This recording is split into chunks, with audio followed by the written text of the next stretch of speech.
it's Okay. going to be more of a linear. The question is, how well this holds together. Let's look at Sure. the at some computer models, and let me zoom in on the southeast here. This, by the way, coming from the tropicaltidbits.com site, which Levi Cowens, he's a former guest of ours and has an excellent model data site here that's free of charge. But anyway, we'll look at this. We'll pick this up first thing in the morning tomorrow, 12 UTC Wednesday.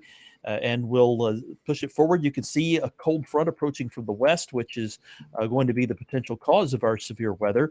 And as we head toward the end of the day, this model's kind of picking up on some thunderstorms.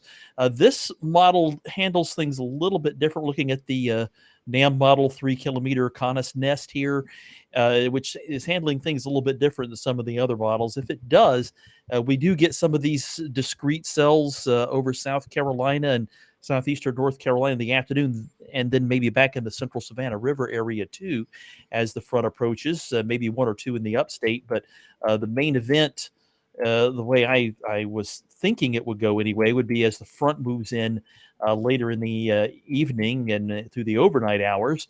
If we end up with a solid line of thunderstorms, then your threat's most likely going to be damaging winds.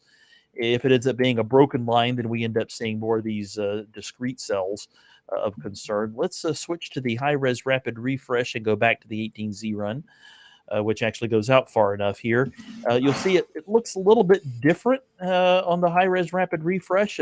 Some more widespread discrete cells in the afternoon, but then in the evening, the front comes in from the west, and that's this area back here at upstate South Carolina, North Georgia, Hmm. is the area that's in the enhanced risk. And this is what SPC was thinking would happen, is that this area would be the area to watch for a damaging wind threat. But if we end up getting these discrete cells popping farther east and advance, well, that would be the area to watch for tornadoes, and those cells will be the ones to watch for tornadoes. But the enhanced risk, at least as I understood it, was for a consolidated line of thunderstorms, beginning with some tornado risk in Georgia, but becoming more of a damaging wind risk in upstate South Carolina, Yeah, at and least as I understood it, but isolated tornado too. the timing as well could move in the evening hours where we lose a little bit of that daylight heating. So not overly sold on the severe weather component tomorrow. We'll see how it trends overnight, but I do like the timing. In fact, that we're not